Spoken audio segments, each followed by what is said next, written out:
Halo guys, apa kabar kalian semua? Welcome to my YouTube channel. Kali ini saya akan membahas tentang Kaisar Nero, di mana Kaisar Nero ini adalah kaisar yang paling kejam di Roma. Tapi sebelumnya itu, jika kamu belum subscribe, please subscribe dulu ya. Oke, let's watching. Don't skip this video. Nero Claudius Caesar Augustus Germanicus lahir pada 15 Desember 37 Masehi, tempat lahir Antium, Italia. Dia meninggal pada 9 Juni 68 Masehi dan tempat meninggalnya Roma, Italia. Masa pemerintahannya 13 Oktober 54 Masehi sampai dengan 9 Juni 68 Masehi. Pada tahun 37 Masehi, Nero lahir di sebuah kota pesisir yang ramai sekitar Roma bernama Ancio. Ayahnya adalah seorang pejabat administrasi yang mempunyai reputasi jelek dan perilaku buruk. Dia pernah membunuh banyak rakyat yang tak berdosa dengan sewenang-wenang. Ibu Nero bernama Agrippina Minor atau Agrippina Muda, adik dari Kaisar Caligula. Parasnya cantik bagaikan bidadari, tetapi jahatnya seperti ular berbisa. Seorang yang penuh dengan tipu muslihat dan licik, gemar akan kekuasaan dan serakah terhadap kedudukan. Ia suka melakukan pembunuhan massal dan menyiksa orang lain untuk meraih kesenangan. Dia menikah lagi dengan seorang bangsawan kaya sehingga berkesempatan menyediakan pendidikan kelas 1 bagi Nero. Kemudian ketika istri ketiga dari Kaisar Imperialis Roma, Claudius meninggal dunia. Dengan mengandalkan hubungan famili berdalih bahwa Kaisar yang juga pamannya hendak menikahinya, dia pun memanfaatkan kecantikannya untuk memikat Kaisar tua itu. Akhirnya pada tahun 49 Masehi, dia berhasil menjadi seorang permasyuri. Tahun berikutnya dia berusaha membuat Kaisar menerima Nero sebagai anak angkat, serta mengupayakan agar putri Kaisar menikah dengan Nero dan menghapus kedudukan Britannicus yang tadinya putra mahkota dan mengangkat Nero sebagai penggantinya. Ketika Kaisar Claudius merasa menyesal atas pengangkatan Nero sebagai pewaris tahta, dia melancarkan intrik pembunuhan yang keji dengan seporsi hidangan jamur beracun untuk meracuni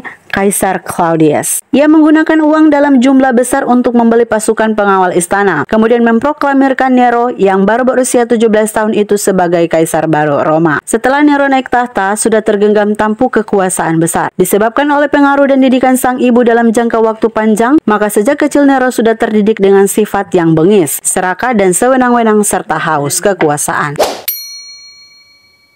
Begitu Nero yang masih belia itu naik tahta, dia sudah menganggap Britannicus sang adik sebagai musuh bebuyutan. Pada kesempatan sebuah pesta kerajaan, dia berhasil meracuni Britannicus yang masih berusia 14 tahun dengan arak beracun. Ketika pesta sedang berlangsung pada saat adiknya sekarat, Nero tetap dengan asyik menikmati hidangan sambil menjelaskan dengan tenang seakan-akan tidak terjadi apa-apa. Ini hanyalah penyakit ayam yang sedang kumat saja, katanya, yang membuat para tamu di pesta ini ketakutan. Agrippina sang ibu yang juga gila kekuasaan sering mengatasnamakan Nero untuk melakukan tindakan kekerasan dan acap kali tampil dengan kedudukannya sebagai seorang ratu. Ini membuat Nero sangat marah disebabkan karena takut pada suatu hari kekuasaan di tangannya akan direbut oleh sang ibu. Maka dia berniat menghabisinya. Dia pun merencanakan sebuah intrik jahat, lalu menciptakan sebuah insiden kapal tenggelam untuk membunuh ibunya. Tetapi ibunya berhasil berenang sampai di pantai serta mengutus seorang untuk mengirim surat. Ketika Nero menerima surat dan berbicara dengan mengantar surat itu, dengan diam-diam dia menaruh sebilah belati di atas tanah dan melaporkan pada pengawalnya bahwa ibunya mengirim seorang untuk membunuhnya. Ini dijadikan alasan untuk membunuh ibunya sesuai dengan fakta yang ada. Agrippina pun menerima balasan yang setimpal untuk perbuatan jahatnya selama ini. Nero bahkan memukul hingga mati istrinya yang sedang hamil. Ketiga istrinya dibunuh satu persatu. Istri keduanya bernama Bobia dibunuh karena mengeluh Nero pulang kemalaman. Istri ketiganya Statilia yang didapatkan dengan membunuh suaminya, tak lama kemudian pun dibunuh oleh Nero.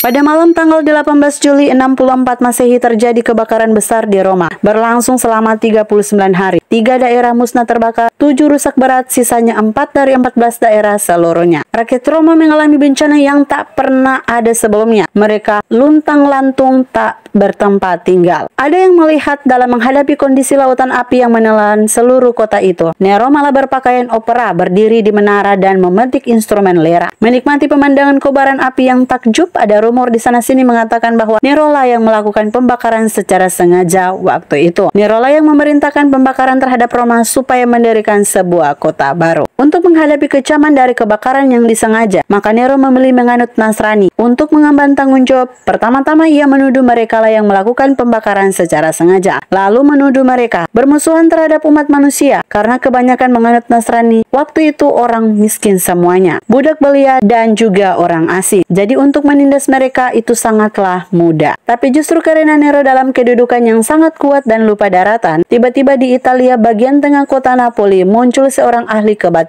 Dia berteriak dengan keras dari bawah tembok dan mencela Nero adalah seorang raja lalim serta bengis, dan juga mengatakan bahwa arwah Britannicus tidak akan membiarkannya selamanya. Saat itu Nero terus-menerus timbul rasa curiga terhadap orang di sekelilingnya. Dia memastikan ada sebuah komplotan makar sedang kontra dengannya. Dalam kondisi yang teramat takut serta mata gelap itu, dia pun mengumumkan bahwa seluruh negeri dalam kondisi darurat perang. Seluruh Roma diselimuti suasana ketakutan. Begitu dia menyebut nama seseorang, maka orang tersebut akan dihukum mati. Pembunuhan secara gila-gilaan dan penindasan terhadap kaum Nasrani itu membangkitkan rasa kontra bagi lembaga tinggi negara. Lembaga tinggi negara di Roma menghapuskan tahta kerajaan Nero, memproklamirkan bahwa dia itu ilegal sekaligus merupakan musuh rakyat. Akhirnya Nero kabur di sebuah rumah mantan budak istananya. Dia duduk di ruang bawah dan membiarkan budaknya menggali sebuah kubur di belakang rumah untuknya. Sebelum ajal tiba, Nero pun tak lupa untuk mempertunjukkan kebolehannya. Dia pegang belati tajam lalu mengayunkan ke sana kemari, tetapi tidak berani menusuk tenggorokannya sendiri sebab dia tidak punya keberanian. Lalu dengan tak diduga-duga dia memohon pada seorang jongos untuk bunuh diri lebih duluan.